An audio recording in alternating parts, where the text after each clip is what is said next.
Hey guys, down here. It's been a little while. I'm back in my house, as you can see, dressed up for work, which shouldn't happen for a few hours. We got a bit of time. Thought I might as well get back on the grind. I could have got back on the grind like the entire week, but I just it's so hard to find motivation to record in here, dude.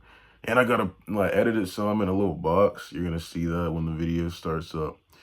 But how are you guys doing? It's been a little while. I basically skipped out on the entire conference finals, and I'm gonna be honest, I haven't really missed that much. I've been watching the conference finals, but I haven't recorded a reaction for it. There's not that much going on. All of these games are shitty. We thought they were gonna be like absolute classics with how the game ones went. Let's talk about the Cavs real quick. My Cavs. Donovan Mitchell FC, if you don't know. Jazz fan, Donovan supporter since the Jazz days. Very disappointed in what I saw in the conference finals. I was really content. I was content with going out in the conference finals. Y'all could have just won one game though. One game. I don't even think I did a reaction for the first game. Why does it sound it feels like I'm talking like really close to a microphone right now. That's how it feels. Hold on. How am I gonna put my headphone? I'm gonna have to take this shit off. I thought I was gonna come in here oral farming. All right, I'm gonna be bald for this video, but I'm gonna keep it on for now. But yeah, Donovan didn't show up for any fourth quarter. It wasn't really his fault, like completely, as much as people are making it out to be. Actually, they're really targeting James Harden, which damn, this is the furthest y'all made it. Like they're talking like they added James Harden and expected to win a championship. They added James Harden, they went the furthest they ever went. In James's defense, I guess. That series was terrible. That was like the worst conference final series since Pacers Celtics that one time. That shit was terrible. But yeah, that series was bad. And this series has really been bad too. There's a lot of good stuff going on. This was like the most anticipated series in the last 5 seasons. And it hasn't really lived up to the hype. I mean, we're going to game 7. But the content in these games are always over by the end of the third quarter. This one no different. So I'm hoping the two games that will be close in this series are game 1 and game 7. I'm not even gonna be able to watch game 7 because I gotta go to work. Not this job, but a different job. Hair reveal. Let's start the recording. God, dude, I'm gonna have to edit that up. It's not even that big of a deal. Let me start complaining. Hopefully I'll be here to do a reaction for game 7, but slowing down here. Let's get it started.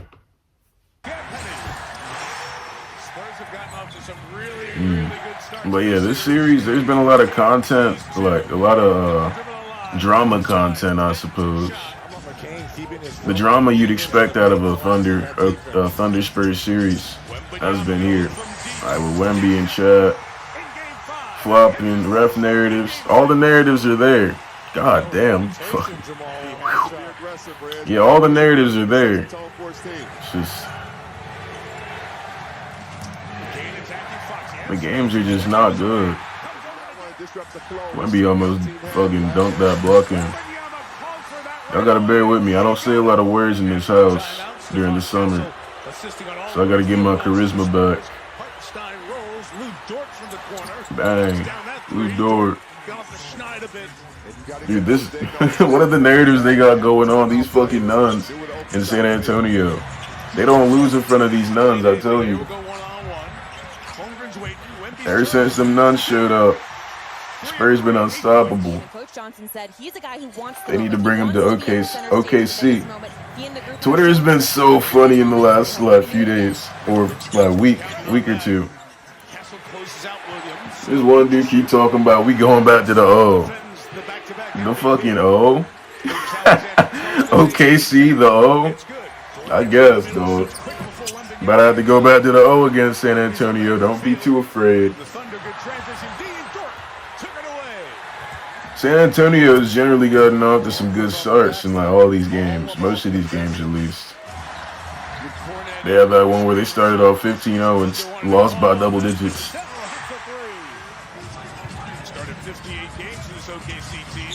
Dylan Harper, he's been hooping again. Devin Vassell has been playing out of his mind. Devin Vassell, he's like the second best player in the series, low key. They've all been pretty good, the guards. Dylan Harper, he took a break. De'Aaron Fox, he's playing hurt. I guess he has an excuse. I didn't realize, I was talking about how Dylan Harper's for sure going to take De'Aaron Fox's spot next year. I don't know about that, dude. De'Aaron Fox, he didn't play the first 2 games of this series. He came back. He made the Spurs look pretty damn good. I felt pretty safe with De'Aaron Fox on the court. I'm starting to, I'm understanding. I'm getting into the groove with Wemby out the floor with this Spurs team. I'm finally, comfortable with that. I'm cool with that. But Dylan Harper hasn't been that good this series. Last night, he really came back to how he was playing in Game 1. Of course, he was dealing with injury, too. Both of the guards dealing with injury. I wasn't expecting them to come back this fast. Well, there go the Nuns. Y'all saw him?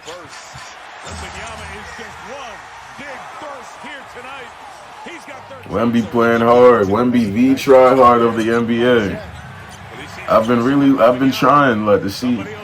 I've been excited to see how hard Wemby plays in these playoffs. I've been disappointed in this series sometimes. I wasn't disappointed last night. Y'all know Wemby, he's the tryhard. He tried hard in the All-Star game. He's been trying harder in the All-Star game than he has in this series. Talk about someone that doesn't try. Look at this guy in the corner. He just looks unfocused. I've never seen Chet run hard in my life. He's always lightly jogging. Always looks like he's moving in slow motion. I don't know if that's an effort thing or that's just how he moves. I'm gonna say that's just how he moves. They need him to be aggressive. He's one of those guys that can provide such a spark for him. Trapped in the corner, Holmgren comes out. Wemby steps up. This play just bothered me. Wemby switches over. What's taking Champagne so long to move? Tell him to switch. That dumbass trap shit don't work. Holmgren comes out. Wemby steps up. Mason Wallace. Y'all had everything under control. Jared McCain has been a menace, dude. Not bashful to take the shots. His 4th. He has 5 points. Good fake to the left. 3 up Harper. Clock at 5. Jared McCain, Alex Caruso. Those two, oh my gosh. Caruso, well, don't get me started on Caruso. Lou Dort hasn't even really played a big factor in this series.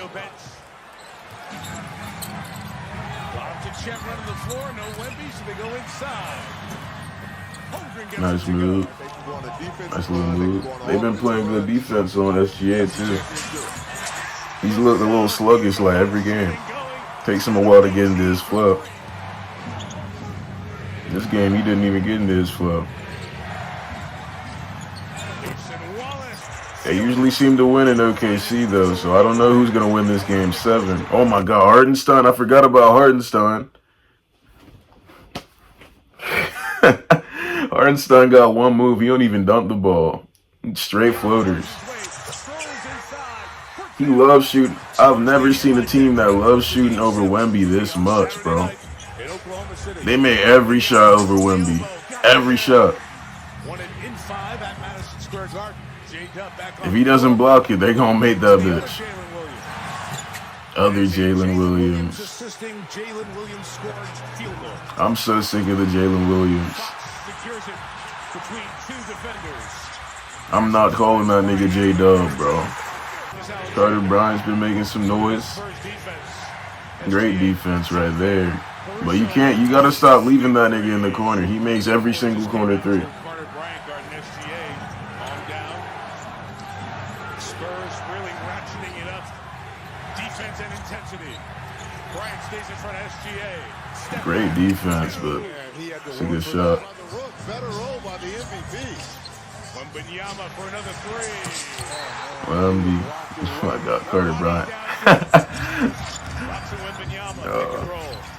Fox turns. Wemby follows. Wemby was aggressive today, dude. the Spurs offense. Dude, I don't know how to describe this offense because they go long stretches without having Wembanyama in the game plan. Sometimes it's just all the guards shooting. Sometimes they get way too dependent on the three. They make a lot of them, but when they stop making the threes, that's their real downfall. They don't ever run enough Wemby pick and rolls. Like when you see Wemby start getting really dominant, it always starts off with the lobs. They need to figure out how to do more of the lob action with Wemby. I feel like that's a big part of this team. And I just feel like they shouldn't go a possession without Wemby touching the ball, or at least that many. Wemby's taking too many threes too. He needs to get a mid-range game. Nobody's blocking his shot, so you can make it every time in the mid-range. Obviously not gonna be able to make it every time from as far back as he's always shooting. Got it up over Wembanyama. Hartenstein inside. And here he goes. 7-4. Running the floor. Castle. Champagne be hitting everything. Caruso out of the timeout. Off the bench. Good find of Gilgeous-Alexander. Holmgren on the putback. And the Thunder get back down to 8. 1-3 in the MVP voting. Straight up. God, he sized the hell out of Wemby. Wemby on the ground. Wemby can't guard him.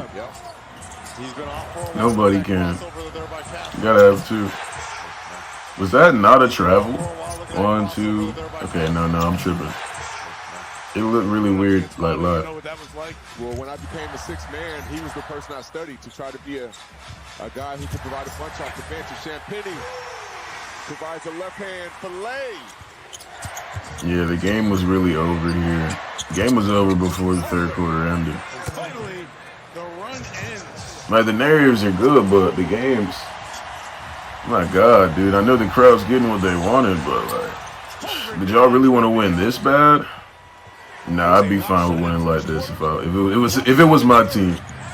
Even if I did want to watch some better basketball.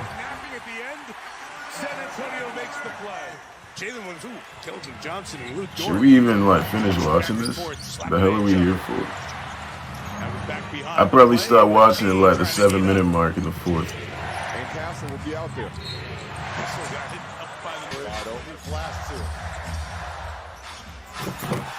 Wonder who's gonna be reffing Game 7. You know that announcement's gonna shock the world. NBA's the only sport where a referee announcement happens and who's the head ref for the game. I don't think that happens in any other sport. NBA's the only one where they know the referees by name. This was the Zach Zarba game. Zach Zarba's, I think he's the best ref in the NBA. This was a pretty smoothly ref game. That fucking replay center bullshit they do. They went to the replay center a couple of times, and I don't think anything got ruled a flagrant. And nothing deserved to be a flagrant.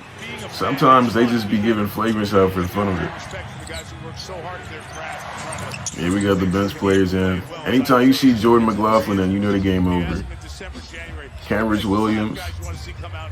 Aaron Wiggins is out of the lineup nowadays. That's crazy. Yeah, we're not watching this shit. W Spurs. Let's go to the stat screen. I said let's go to the stat screen. The stat screen? Okay. Isaiah Hartenstein. Nobody on the team had more than 15. That's crazy. The Thunder. How much did they end up scoring? I know one of these games they scored below 90, and that's insane for the Thunder. The Thunder? Do y'all think this team is worse than the team last year?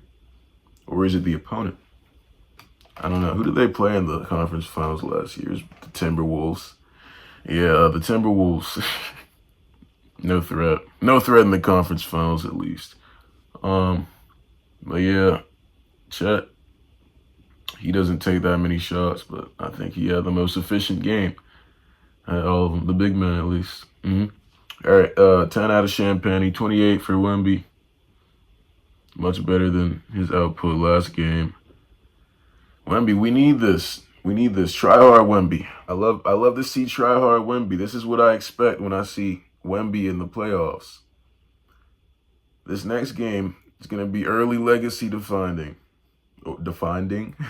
Early legacy defining game for Wemby in his career, his young career. I wish I could watch it, but should I like try to keep it anonymous? There's no way I can keep that anonymous. Or like keep myself from knowing the score of that game. Yeah, I'll probably know the result. We'll see how that reaction goes, honestly. What a shame, dude. Fucking hate that. All right. See you guys in the next one.